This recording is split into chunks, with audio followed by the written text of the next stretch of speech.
साथियों, शिक्षक बहाली से संबंधित आज मैं 2-4 शब्द बोलना चाहता हूं। सबसे पहले विजय चौधरी ने कहा है विधानसभा में कि हम शीघ्रातिशीघ्र बहाली करेंगे। आइए फाइल करके जज साहब से रिक्वेस्ट कर रहे हैं। उसके इस ऑडियो का मतलब ये समझ में नहीं आया है कि कर दिया है या करेंगे या कर रहे हैं।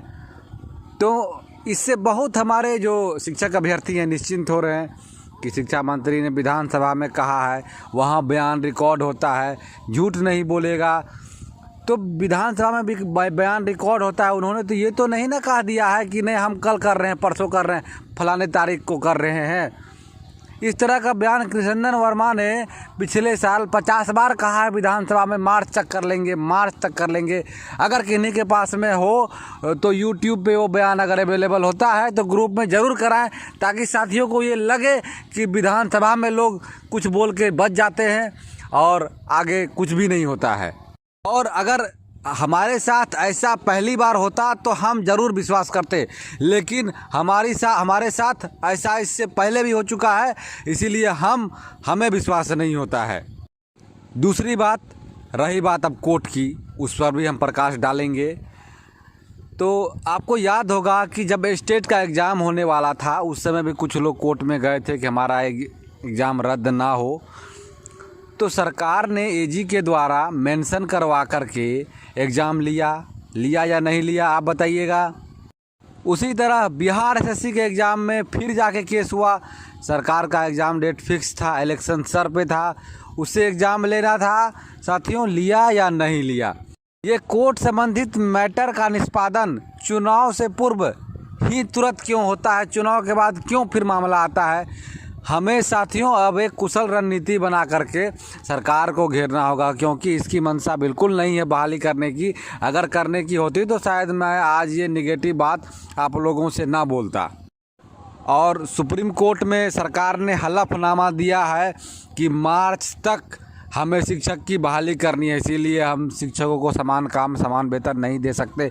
अगर किन्हीं के पास सुप्रीम कोर्ट का वो रिटन जजमेंट हो तो वो भी अवेलेबल करवाएं। सरकार को अब लीगली घेरना होगा। सुप्रीम कोर्ट का डिसीजन दिखा के पटना हाई कोर्ट से हम लोगों को दबाव बनाना होगा। सरकार को बोलना होगा हमें मीडिया में आकर कि ये देखिए सुप्रीम कोर्ट का जजमेंट है, ये देखिए पिछला शिक्षा मंत्री का बयान है।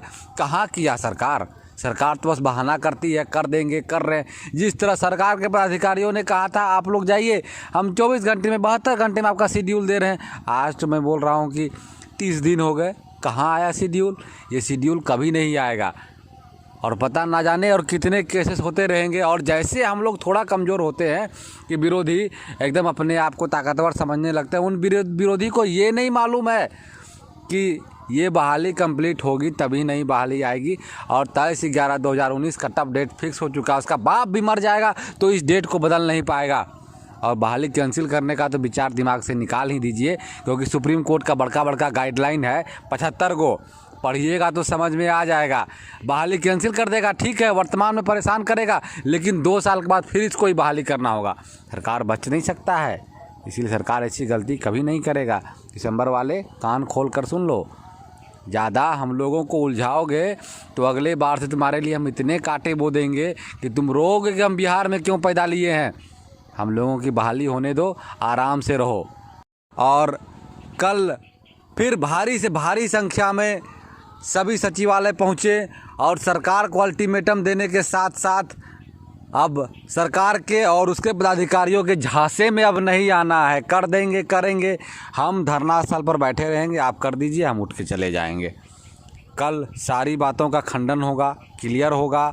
साथियों, अब सजग होके आना ही होगा। आप सुबह होता है मोबाइल पर ये मैसेज देखने में लगे रहते हैं कि शायद 2 घंटा बाद, 4 घंटा बाद, 6 घंटा बाद कुछ अच्छा न्यूज़ आ जाए, कहीं केस लिस्टेड हो जाए, और शाम हो जाती है, शाम तक कोई न्यूज़ नहीं मिलता है आपको। अरे डेली मरने से अच्छा है, इतना इंतज़ार करने से अच्छा है कि एक दिन ही जो हो क्लियर हो जाए। इसीलिए मैं सभी से कहता हूँ कि किसी भी चीज़ की एक सीमा होती है, अब वो सीमा टूट चुकी है। इसीलिए कल निवेदन करूँगा, जैसा कि कोर टीम ने कहा है, सभी व्यक्ति जो पहुँच सकते हैं ज़रूर पहुँचें। पटना इको पार्क, वहाँ पर अहम मीटिंग रखी गई है और आगे क्या होना है उसकी रणनीति तय होगी। धन्यवाद।